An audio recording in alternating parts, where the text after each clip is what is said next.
Bien, la verdad es que tenemos un tema que es enorme. Como economista no puedo dejar de traer algunas cifras, pero tenemos que empezar por el principio que tiene que ver con las vidas de las personas y esta pandemia. Quisiera concentrarme en, uno quisiera tener un montón de tiempo, pero la verdad es que con media hora es difícil, entonces he elegido 5 temas imprescindibles que creo que tenemos que conversar. El primero es que el coronavirus ha tenido efectos sin precedentes. Realmente estamos enfrentando algo que, si bien era pensado de antes, de hecho era uno de los riesgos más importantes que se consideraba, particularmente en enfermedades respiratorias de alto contagio, se conversaba, pero siempre hay prioridades de actualidad, de urgencia, que hacen que estos escenarios de riesgo queden sobre todo olvidados en las políticas públicas. El segundo tema que yo creo que es imprescindible es que tratemos de pensar juntos dónde nos encontramos en el proceso de la pandemia. Yo creo que nos encontramos en plena pandemia, que todavía nos queda un par de años por avanzar en este proceso como país, en particular como región, pero que sí se ve una luz al final del túnel, en mi opinión. Eh, Creo que tenemos que aprender a convivir con la cultura del disenso, con el pluralismo, con la fragmentación, con las polarizaciones que hemos encontrado no solo en nuestra región, sino en el planeta. Entonces quiero referirme brevemente a eso. Quisiera ser enfática en el hecho de que hemos cambiado como países, como ciudadanos, como organizaciones, eh, también como región, como planeta. El concepto de global ha adquirido nuevas dimensiones y yo creo que componentes básicos de estos cambios son permanentes. Entonces quisiera conversar con ustedes sobre esta idea de que hemos cambiado de manera estructural, y eso significa cambios en las estrategias de las organizaciones.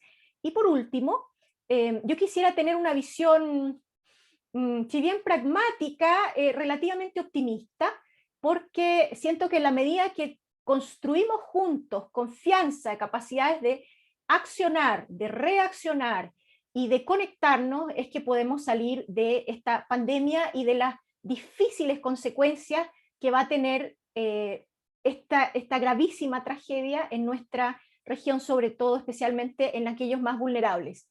Por último, quiero terminar comentando bueno, la pregunta que todos tenemos, pues la pregunta de cómo seguir navegando en las organizaciones. Ya me salió un chilenismo, pero no importa, muchos de ustedes me conocen.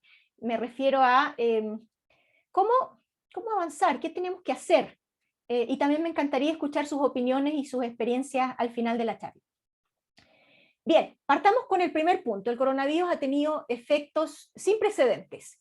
Se ha hablado de la peste negra, se ha hablado de SARS, por ejemplo, como algunos referentes, pero la verdad es que los impactos que estamos viendo, la velocidad a la que estamos enfrentando esta pandemia son absolutamente históricos y vertiginosos. Por ejemplo, uno puede pensar que la peste negra tomó años en expandirse a lo largo del planeta, mientras que esta tomó las horas que se demora un vuelo aéreo desde Wuhan a Roma. Y eso significa que inmediatamente, en muy poco tiempo, el mundo entero ha estado afectado por este virus, que tiene hoy día el número de 19, pero podría tener 20, 21, cepa británica, cepa de múltiples tipos, y no ser la única enfermedad que podría generar pandemias de aquí para adelante. Conversando el otro día con un médico que trabaja en el ámbito de negocios, él se preguntaba si es que efectivamente teníamos un después de la pandemia, o tenemos que aprender a convivir con el coronavirus y la enfermedad de COVID-19 hacia adelante, como lo hemos hecho con otras enfermedades, con otros virus, con otros componentes de nuestro planeta que son realmente muy dinámicos. Entonces quisiera mostrarles algunas cifras, pero me parece central partir por el ámbito de los afectados. Acá estoy utilizando algunas cifras que ha publicado el Banco Central de Chile. Si ustedes ven acá en verde, tenemos datos para Latinoamérica, y lo que vemos en estas son los casos nuevos, todo esto es 2020. Vemos también acá el Effective Lockdown Index, que es un índice que considera tanto las restricciones como efectivamente la movilidad de las personas durante las medidas de distanciamiento social. Y lo que observamos en estos gráficos, primero una heterogeneidad brutal. Vemos efectivamente, acá está el número de casos, ¿no es cierto? Por lo tanto hay que ponderar por las poblaciones, pero lo que se observa es que las tendencias son muy distintas. Acá uno observa los pics que ha tenido Estados Unidos en función de sus políticas mucho más liberales, menos restrictivas en términos de enfrentar el coronavirus, pero también el hecho de que Latinoamérica tenía una vuelta hacia un poquito de control, pero después ha aumentado fuertemente. Lo que vemos también acá es que las hospitalizaciones no solamente han tenido 2 olas, en el caso de Estados Unidos uno podría hablar de 3, pero la verdad es que puede ser también que es una segunda ola con esta beta del virus que está simplemente expandiéndose. Es una ola que tiene distintos pics, pero lo que observamos es que efectivamente la reacción de los países con sus instituciones, las diferencias respecto de los sistemas de salud es enorme. ¿Para qué hablar de las diferencias en nuestra región? Y lo que vemos acá en este índice de distanciamiento social es que las medidas que ha estado tomando Latinoamérica, a diferencia de las que ha tomado Alemania, están teniendo cada vez menos impacto. Es decir, parece ser que nos hemos relajado, parece ser que hemos cambiado nuestra actitud a la gravedad de la situación que estamos enfrentando y por lo tanto, no solo lamentando las pérdidas de vidas humanas que hemos tenido durante esta pandemia, vemos diferencias enormes sobre la forma en que los países han enfrentado este desafío, esta tragedia, y vemos que Latinoamérica se está quedando atrás en términos de la eficacia de las medidas que está tomando, si bien son bastante parecidas, restricciones, cuarentenas, ¿cómo se llama? Separaciones de las regiones geográficas, también, por ejemplo, vacunaciones, también gasto fiscal, mejoramiento de la capacidad de salud, pero vemos que las distancias entre los países son realmente enormes. Déjenme pasar a un siguiente dato acá, después les prometo que tengo menos gráficos. Quisiera mostrarles esto que está acá también tomado de uno de los últimos informes del Banco Central. Acá tienen la fuente, si alguien necesita la información o la presentación también se las puedo pasar, no son datos construidos por mí. Yo quisiera mostrarles la estimación que hace el Banco Central, y acá están también las fuentes de los anuncios de los respectivos gobiernos, y Our World in Data, que son las fuentes con las que ellos construyen este indicador que me pareció muy decidor. Lo que observamos acá son las metas que los mismos gobiernos se han puesto en términos de velocidad de vacunación y cómo van respecto de esas metas, y lo que se observa es que Latinoamérica está bastante más abajo de las metas, que incluso en sí mismas son relativamente más pequeñas, porque el tamaño, ¿no es cierto? Te dice velocidad extra para llegar a la meta, tienen también diferencias en términos de tamaños. Y acá vemos otro gráfico que es tremendo. Dice dosis administradas totales, pero en este caso están cada 100 habitantes, o sea, son cifras comparables, y de nuevo vemos que hay países que han tenido procesos de vacunación bastante exitosos. Fíjense que Reino Unido está acá, ¿no es cierto? Es decir, aún le falta bastante respecto a las propias metas, pero de nuevo, los países que están en este índice, Chile, Brasil, México, Argentina, están mucho más abajo, si bien tenemos acá Chile respecto de cada 100 habitantes un poquito en términos levantando, ¿no es cierto? Fíjense que estas son cifras de enero, ahora hemos tenido un avance, llevamos alrededor de 6 millones de personas más o menos vacunadas, pero es un avance, pero nos falta respecto de los 17, 18 millones que quisiéramos tener vacunados para poder enfrentar esta pandemia, y el 80% de esta población, al menos para tener lo que se denomina un efecto rebaño, es decir, que bajen fundamentalmente los contagios para que ya se controle a través de solo los casos más graves y no se continúe expandiendo, lo que se conoce como aplanar la curva de contagio de manera importante y ojalá duradera. Entonces, de nuevo, vemos diferencias en las metas, diferencias en los procesos de vacunación, diferencias en la eficacia de las políticas, enormes diferencias respecto de cómo se han ido administrando las dosis. Hemos visto escándalos, problemas, donaciones, intercambio de los tipos de vacunas, y lo que hemos observado también es que la diversidad de vacunas que se ha utilizado en el mundo es enorme. Tenemos por lo menos 10 vacunas que están funcionando hoy día. Ustedes conocen la Sinovac, la de Pfizer, y hay otras. Y la verdad es que los países están utilizando, ya sea en metodologías de una dosis o de dos dosis, y estos efectos que están acá, de hecho consideran el caso que sean dos dosis, está ajustado por eso, también genera diferencias muy importantes porque la eficacia que se ha estado comprobando, recién estudiando de estas vacunaciones, es muy, muy diversa. Si comparamos a la región de Latinoamérica respecto del resto del planeta, tenemos malas noticias. Tenemos malas noticias y una heterogeneidad, diferencias estructurales en nuestros países, en nuestros sistemas de salud, en nuestros sistemas de gasto fiscal, en la reacción que han tenido las poblaciones, tanto en sus comportamientos como en el acatamiento de las normas de distanciamiento social, que hacen que el panorama de la región sea muy, muy complejo. Es decir, para hablar de Latinoamérica tenemos que hablar de algunos casos particulares.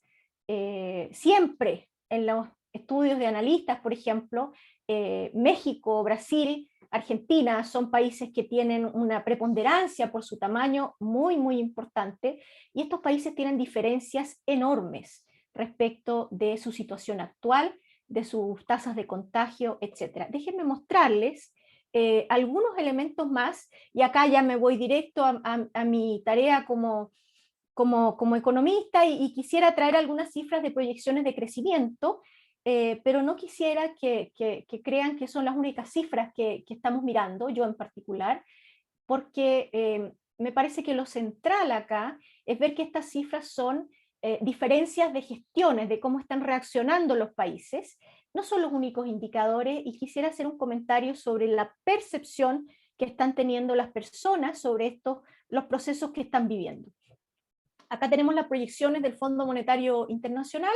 Este es una fuente posible. Aquí realmente hay una cantidad de posibilidades enormes de fuentes de datos. Yo traje una, y lo que se observa en este mapa, aquellos países que ustedes ven acá, los países que tienen el verde más oscuro, son aquellos que tienen tasas de crecimiento del 6% o más. Aquellos que tienen rojos tienen tasas de crecimiento negativas, ¿no es cierto? Y los amarillos están entre 0 y 3%. Y lo que vemos en Latinoamérica es una enorme distancia, o sea, una heterogeneidad de nuevo muy importante. Vemos, por ejemplo, el caso de Perú que tiene proyecciones sobre 7%. En general, yo creo que yo soy bastante optimista en el caso de Perú, y podría ser incluso más. Vemos Estados Unidos, que ha tenido previsiones en torno al 6%, 5%, dependiendo de la fuente, pero son proyecciones que son para este país astronómicas. Es decir, con muy pocos precedentes. Ya le voy a mostrar un poco de historia. Vemos lamentablemente el caso de Venezuela tremendamente complicado, y el caso de Brasil, con su tamaño y su relevancia, muy a diferencia de México y Argentina. Vemos el caso de Brasil con una tasa de crecimiento que es realmente baja para una potencia mundial como lo es este país vecino. Vemos también mucha diferencia en África, y fíjense dónde están concentrados los verdes oscuros. Los verdes oscuros están concentrados en los países que han liderado las fuentes de crecimiento mundial. A pesar de también haber sido los más afectados en términos poblacionales, o los primeros, los que han tenido también problemas para controlar los distanciamientos sociales, los procesos de vacunación, como son el caso de India y China, pero que han avanzado a ritmos muy distintos. Quisiera mostrarles un poquito de perspectiva en este gráfico que toma datos desde 1980 hasta proyecciones también del Fondo Monetario, es de la misma fuente, son los datos que les acabo de mostrar antes en el mapa, pero utiliza acá las proyecciones en este dato, son las proyecciones que tiene el Fondo Monetario Internacional, no difieren mucho de Consensus Forecast u otros agentes de mercado de análisis, siempre hay variaciones, pero voy a concentrarme en estas porque me parece que plantean el punto central. Entonces lo que observamos acá es que la crisis del coronavirus es más fuerte que la crisis subprime. Ese es un elemento muy importante y eso lo vemos en el tamaño de las reacciones mundiales y en la interacción, cooperación sin precedentes históricos a una velocidad también extraordinaria en términos de cooperación, de respuesta de gestión mundial, que yo creo que ha sido insuficiente, pero aún así históricamente alta, y también no solo en la cooperación médica, sino en la cooperación financiera. Aún así yo creo que estamos lejos de poder resolver, reaccionar adecuadamente a un desafío como son las pandemias o la presencia de virus que pudieran expandirse rápidamente, por ejemplo, a través del aire, o por ejemplo, a través de estos contactos, en el caso del coronavirus, de estas gotitas, que pudieran afectar. Es decir, junto con los riesgos geopolíticos, creo que los riesgos epidemiológicos en general son tremendamente importantes de considerar al momento de pensar en la sustentabilidad de nuestras organizaciones, al momento de proyectar nuestras políticas de salud. Vuelvo al gráfico. Fíjense que lamentablemente, nuestra volátil Latinoamérica, que es la que tiene el color verde en el gráfico, ¿no es cierto?, está como grupo, tiene una proyección total en torno al 3,5, 3,6 es la cifra, la última cifra que ha puesto el Fondo Monetario Internacional, pero y es tristemente, ¿no es cierto?, tristemente está lejos de las otras economías emergentes que se proyectan con tasas sobre el 6%, como el caso de Perú que acabo de mencionar, e incluso por debajo de las proyecciones de las economías desarrolladas, porque esto incluye a China y Estados Unidos, que están con una recuperación muy, muy importante, y por lo tanto la pregunta es, ¿por qué? ¿Por qué nuestra región está en esta proyección tan terrible, que es positiva respecto de nuestra historia? ¿Lo ven? Está como, estos datos que están acá, está como en esta línea que están observando, pero la verdad es que la velocidad a la que estamos saliendo, la fuerte caída que tenemos se compara de manera negativa con algunos referentes. Evidentemente estamos mejor que otros países, pero si uno lo compara con otras regiones o el total de los países emergentes, y respecto al mundo, que tiene obviamente una gran variedad de economías, estamos bastante por debajo. Es decir, de nuevo, noticias bastante preocupantes, noticias bastante preocupantes. Quisiera también mencionar que acá hemos tenido respuestas muy diferentes de los países, tiempos de respuesta muy diferentes de los países, y por lo tanto el resultado de este puro indicador, estoy tomando uno podría tomar empleo, podría tomar confianza, podría tomar índices de producción manufacturera, podría tomar incluso, por ejemplo, índices de empleo esperado, nos va a ir bien, nos va a ir mal, como se le pregunta a tantos agentes. Podría también uno preguntarse sobre el empleo en las pymes, podría uno preguntarse sobre las perspectivas de los bancos, sobre los créditos.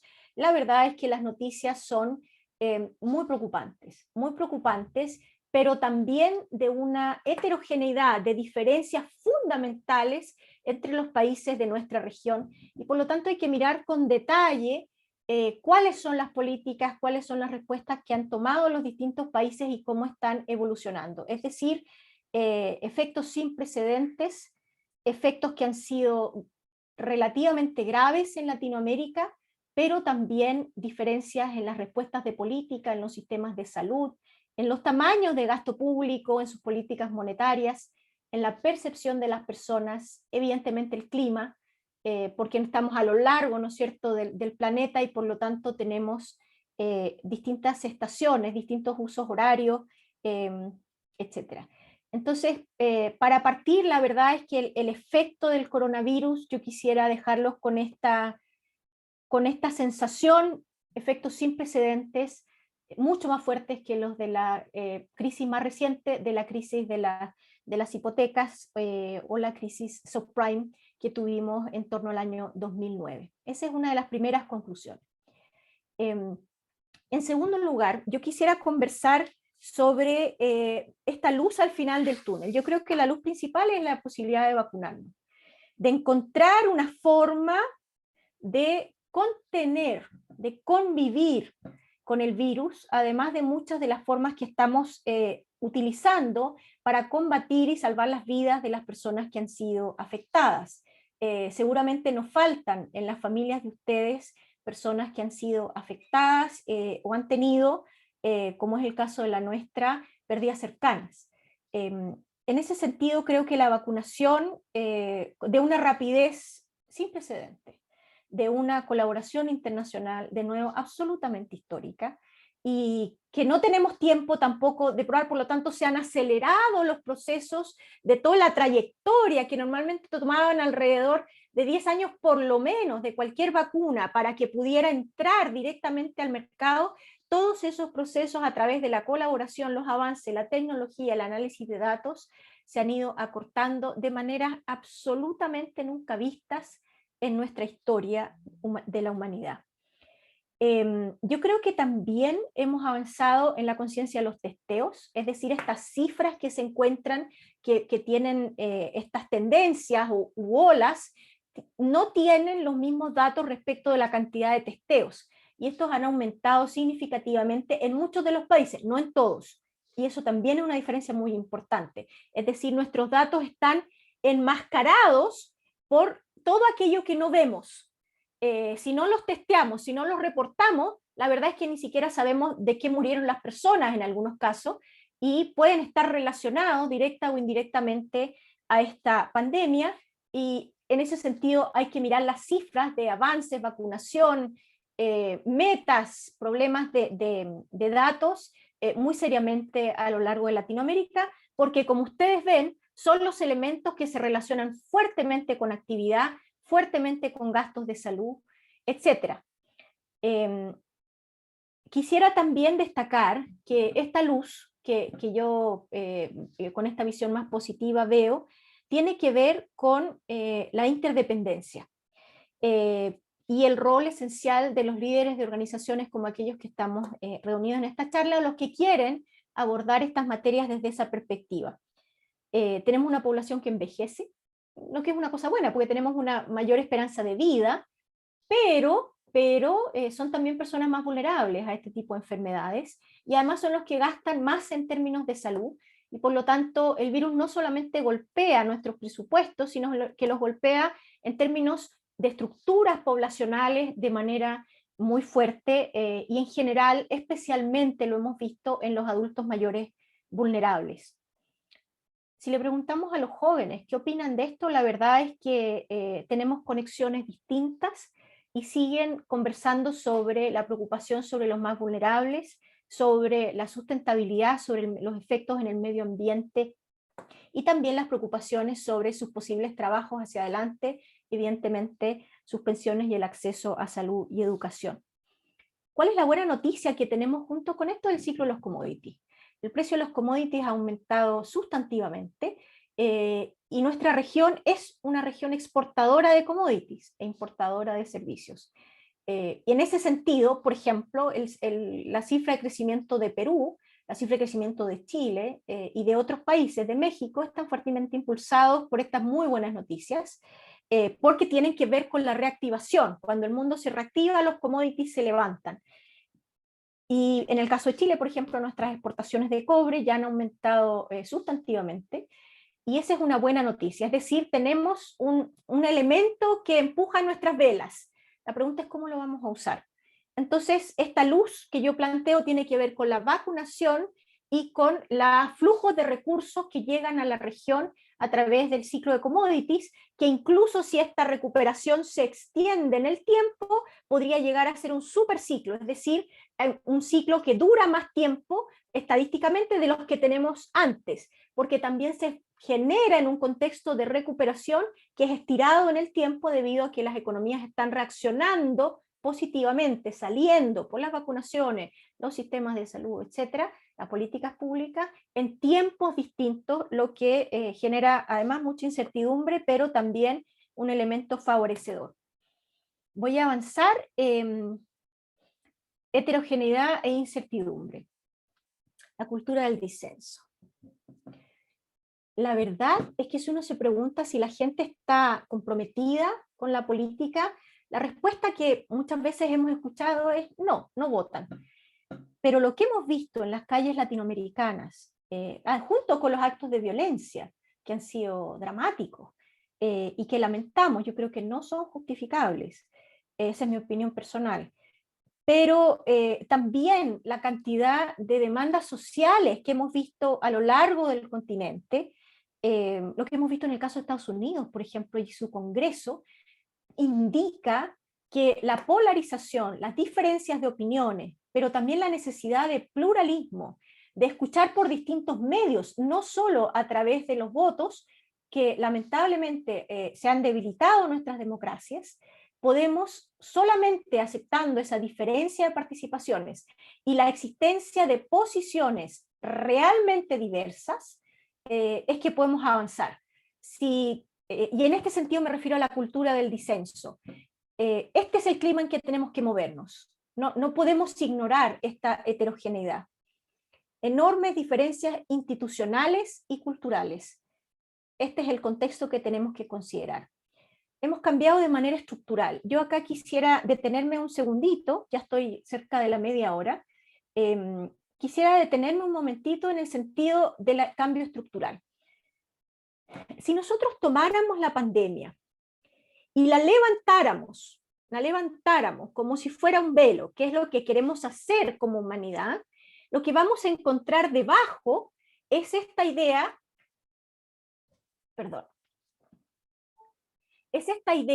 de que la tecnología, la automatización, la mutación, la evolución de las organizaciones, de las personas, de los conocimientos, de la rapidez de la Internet, todos ellos han cambiado y esos cambios están para quedarse. Es decir, no es que se va a terminar la pandemia o tengamos el control del coronavirus y vamos a volver atrás. Yo creo que vamos a seguir trabajando mucho tiempo con mascarillas o barbijos.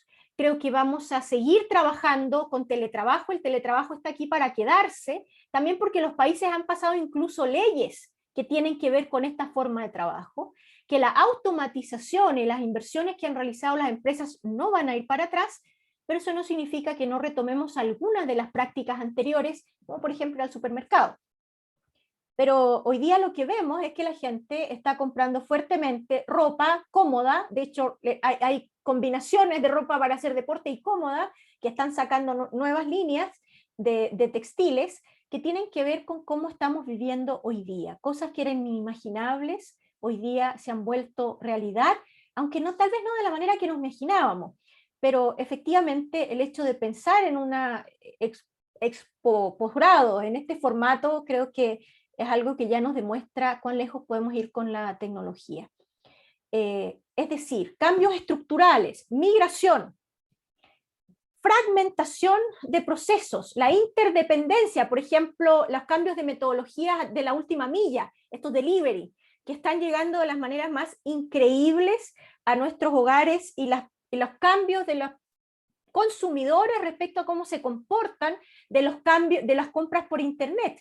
Están comprando más en páginas que tienen mayor surtido, también para ahorrarse los costos de delivery, para perder menos tiempo, y están comprando más, por ejemplo, bienes no perecibles para abastecerse en sus casas, pero al mismo tiempo están comprando más alcohol y más chocolate, que tienen que ver con elementos de salud mental, con elementos de indulgencia y con la dificultad psicológica mental que ha tenido esta tremenda tragedia que estamos viviendo. La fragmentación de saberes, la interdependencia, los aumentos de la desigualdad, los aumentos de la pobreza. Hemos tenido caídas de PIB, no solamente caídas de la producción, empresas que han desaparecido completamente del mapa, que han quebrado, y eso aumenta la pobreza, que ya es dramática en nuestro continente. La automatización está acá para quedarse, y la pregunta es qué estamos haciendo en nuestras organizaciones para recapacitar, para convertir, para articular estos nuevos conocimientos. Y la migración. La migración, como estamos viendo, procesos de miles de personas, cientos de miles de personas que se están moviendo a lo largo del continente, y los países cambiando también sus normas de migración o contenciones o salida de la fuerza de trabajo según sea cada país. Para terminar, yo creo que nuestra región tiene potenciales que nos dan ventaja. Yo quisiera salirme del grupo de las personas que creen que esto va solo para mal.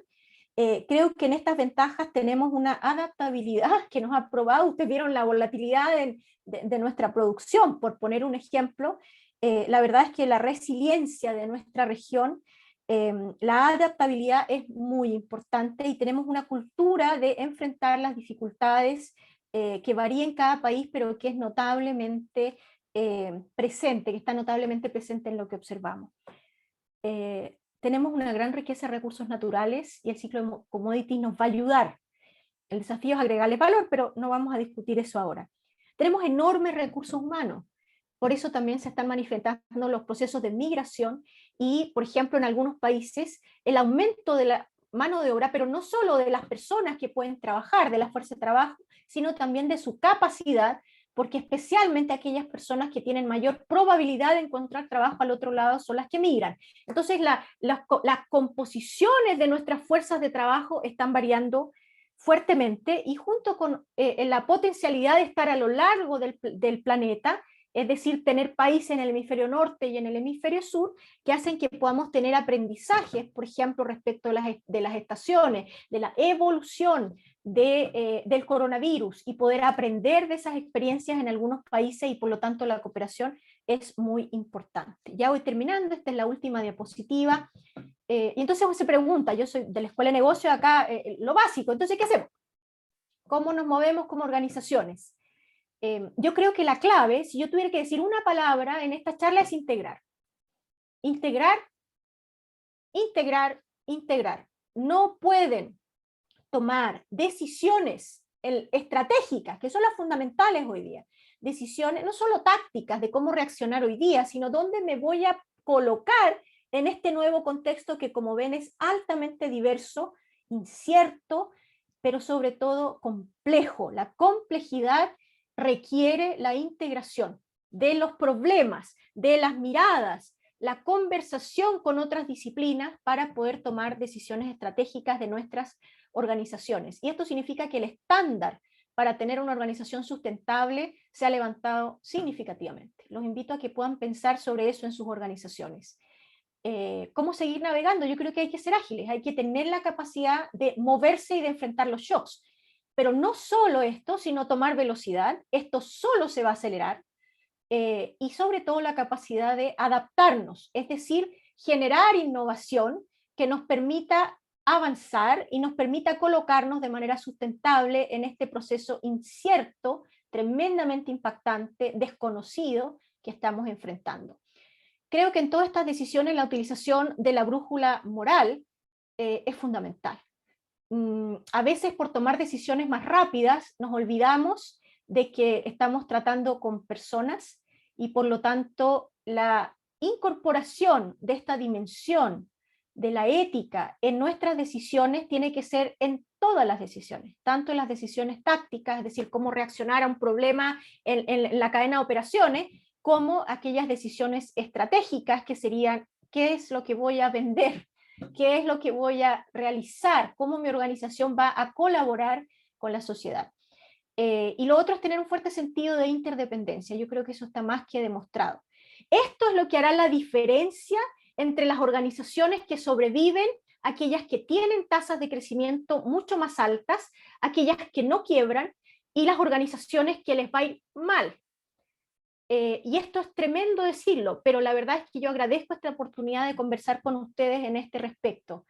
el efecto rebaño depende no solo de la voluntad de los países, de cuidarnos, de ayudarnos, sino también de sus instituciones, que han sido fuertemente golpeadas, pero algunas están bastante vivas si consideramos la participación desde otros puntos de vista, como el proceso constituyente en Chile, pero también depende de las diferencias institucionales. Entonces, heterogeneidad, importancia de nuestras acciones y la colaboración para tomar decisiones complejas que integren múltiples elementos y múltiples dimensiones. Voy a terminar acá, pero feliz de continuar conversando. Muchas gracias por este ratito que han dedicado a pensar con nosotros y quedo atenta, estoy mirando el chat para sus preguntas.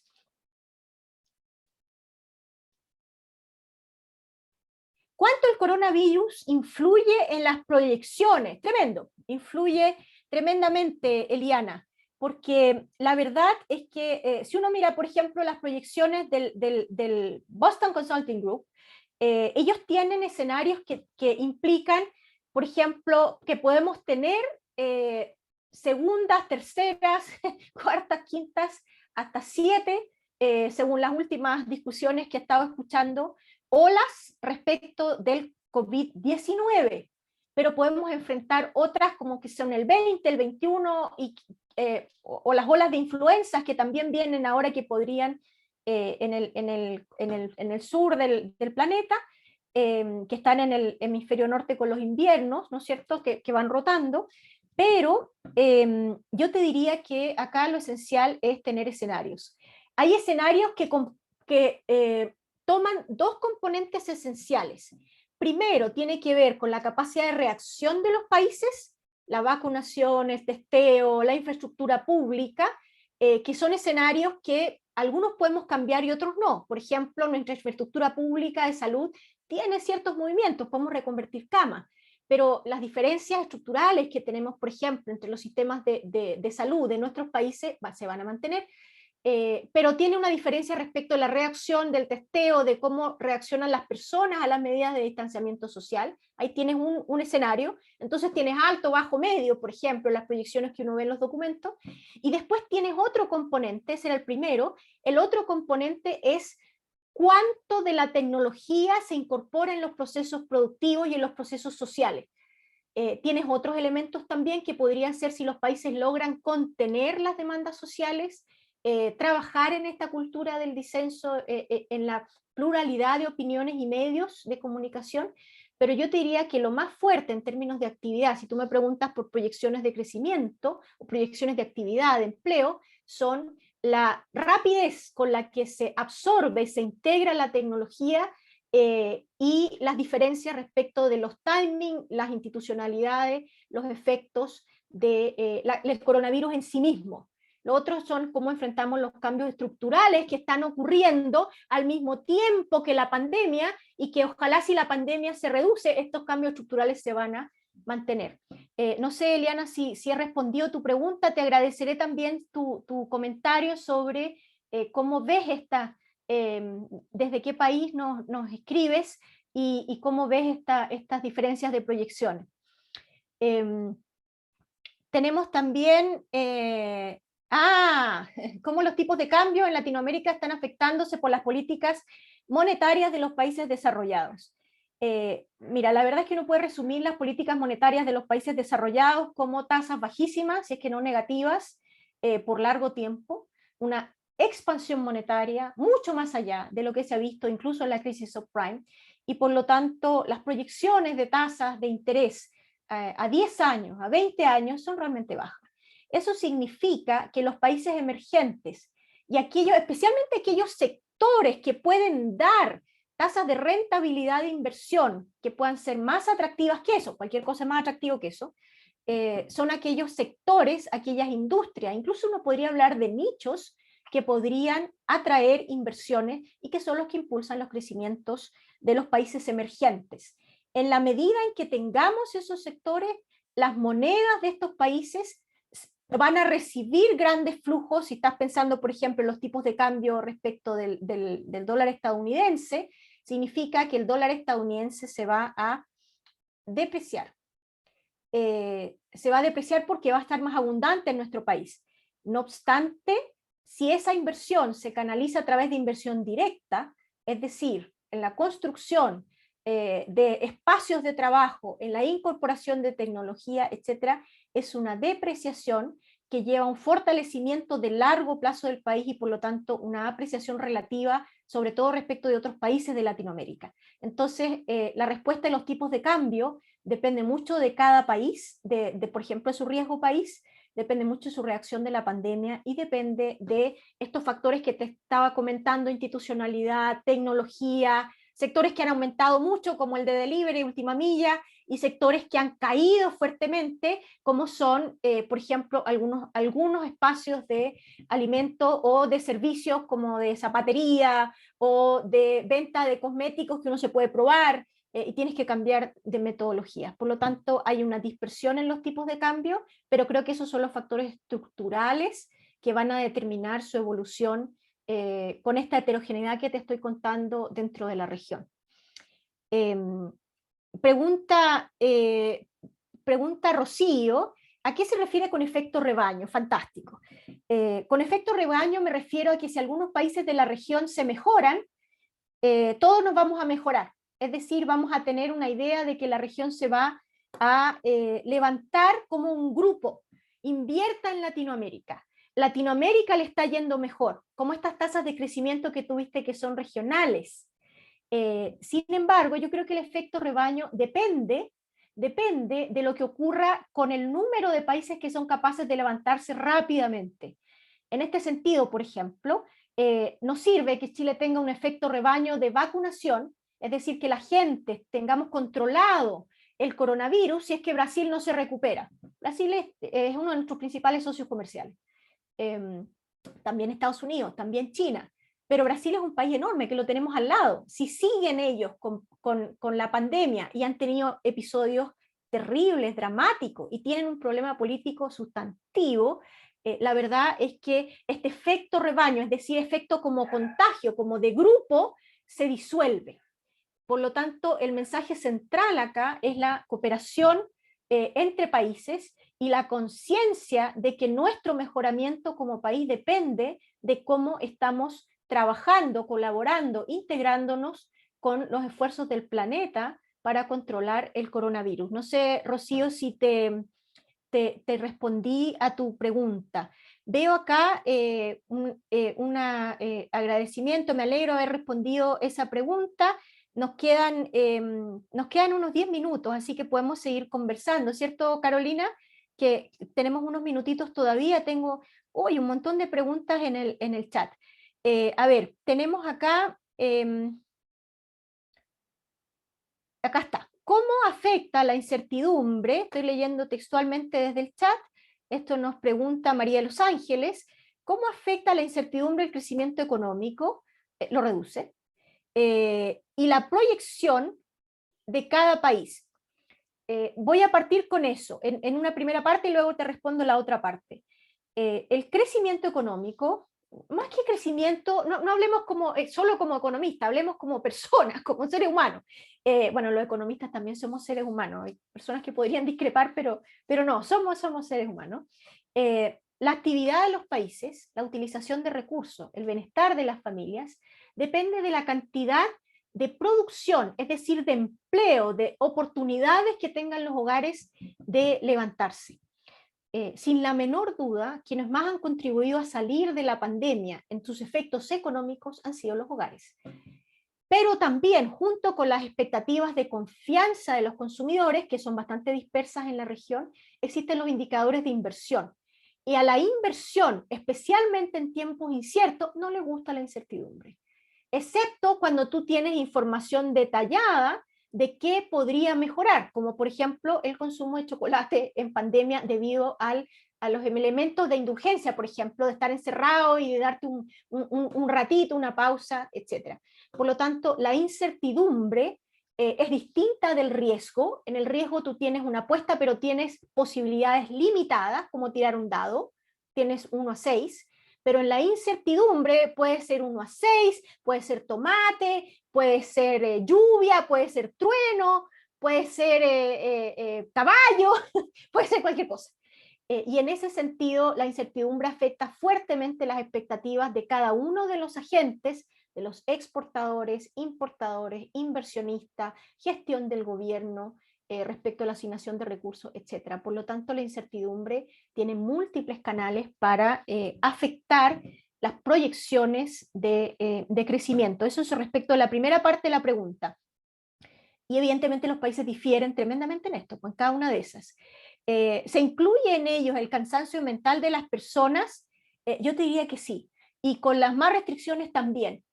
No directamente, no es que se cuente cuántas personas han enfrentado problemas, por ejemplo, de salud mental, pero sí se refleja en todos los indicadores de percepción.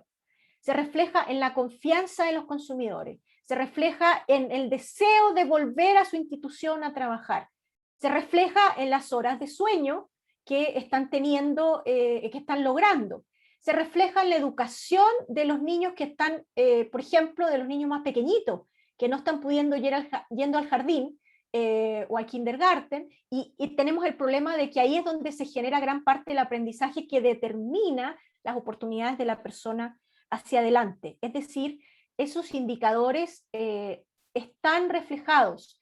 Los inversionistas también han tenido problemas de salud mental, porque están cansados, no tienen los medios tampoco para hacer las inversiones. Los países están cerrados, las bolsas han cerrado, si es que pensamos solamente en bolsa, pero si yo pensaba poner una empresa en Chile, o en Argentina, o en El Salvador, pero está cerrado, no puedo hacer el trámite, tengo cerrado el gobierno, etcétera, es decir, no lo voy a poder hacer. Lo que te quiero transmitir es que todos los indicadores económicos están basados sobre el comportamiento de las personas, todos, porque la economía es una ciencia social.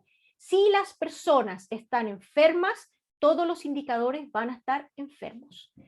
Y yo creo que esa es una concepción de la economía como ciencia social que a veces falta en la interpretación de la gran cantidad de información que estamos recibiendo. No sé, María de Los Ángeles, si he podido responder a tu pregunta, te agradecería un comentario. La alianza como proyectada entre Estados Unidos y China, ¿se proyecta como un buen inicio del apoyo a la economía mundial? Absolutamente, totalmente. La verdad es que la guerra comercial que hubo durante el gobierno de Donald Trump en Estados Unidos con China fue brutal, fue muy, muy negativa. Tuvo efectos secundarios, por ejemplo, cuando Estados Unidos declaró los aranceles al acero, esto fue incluso casos anecdóticos, por ejemplo, Europa puso restricciones a las motos Harley Davidson, y eso generó el enojo de Trump a través de Twitter, pero bueno, este es un caso anecdótico menor, pero generó una crisis cambiaria brutal de balance pago en Turquía, que es uno de los principales exportadores de acero. Tenemos también problemas en petróleo, y junto con eso tenemos disrupciones tecnológicas, por ejemplo, como la pelea que hubo entre Estados Unidos y Huawei, una empresa tecnológica, o por ejemplo los aranceles que se pusieron a los productos de China, que son básicamente productos, muchos de ellos productos tecnológicos, e incluso productos de servicios de tecnología, es decir, torres, cables, mantención de torres y cables, servicios, aparatos para Wi-Fi, etcétera, que han tenido un impacto muy, muy duro sobre no solo la economía de China y de Estados Unidos, sino también en todos los que dependemos de China y de Estados Unidos, que somos todos en Latinoamérica. Por lo tanto, la nueva política de Biden es una política que yo personalmente, a la cual yo le doy personalmente la bienvenida, porque soy una persona que cree en el comercio, que cree en la paz y en la interdependencia, y por lo tanto me parece que es un inicio, es un indicador. No creo que puedan concretar así como ya nos queremos y está todo resuelto, no. Hay diferencias estructurales muy importantes y hay un montón de disputas que están sin resolver, pero ciertamente es una actitud que contribuye y yo creo que está al menos en la línea de lo que como planeta necesitamos para salir adelante. Juan, no sé si te he respondido. Perfecto, me alegro. A ver, saludos desde Ecuador, gracias Raiza. también muchos cariños. ¿Cuáles son las ventajas y desventajas de la variación de los bonos del Tesoro de Estados Unidos? ¡Wow! Tremendas, tremendas, tremendas, tremendas. ¿Por qué? Los bonos del Tesoro de Estados Unidos, que sería en el fondo la tasa de interés de los préstamos del gobierno de Estados Unidos, sobre todo a largo plazo, a mediano y largo plazo, o también de los de corto, están todas las tasas muy bajas. Son las que se utilizan como benchmark, como elemento de comparación sobre los riesgos país. Es decir, si tú le preguntaras a un inversionista mundial qué es lo más seguro para invertir hoy día, la respuesta que te van a dar es bonos del Tesoro de Estados Unidos. Entonces uno dice, bueno, pero Estados Unidos, el riesgo de eso no es cero, o sea, podría haber un default, podría no pagar, podría cambiar las condiciones del contrato, efectivamente, el riesgo no es cero. Normalmente en la jerga económica se hablan como activos libres de riesgo o de muy bajo riesgo, en los cuales, por ejemplo, se invierten los fondos más seguros de los fondos de pensiones. Sin embargo, no son de riesgo cero. No obstante, en comparación con los bonos de otros gobiernos, son altamente más seguros y por lo tanto se consideran un espacio de refugio, safe haven, un espacio de refugio para los inversionistas mundiales. Entonces, cuando tienes incertidumbre, los países se mueven a aquellos activos que les dan una rentabilidad con mayor seguridad. Y en ese ranking de seguridad, los bonos del Tesoro de Estados Unidos están altísimos. Y esto se llama flight to quality. Es decir, también se refugian en oro, también se refugian en algunos commodities. Por ejemplo, yo podría comprar petróleo, no porque vaya a usar el petróleo yo misma y me traigo el barril para la casa, sino porque estoy invirtiendo en un activo que es altamente vendible, altamente líquido, no porque el petróleo es líquido, sino en términos de que lo puedo vender rápidamente en cualquier bolsa que trance petróleo.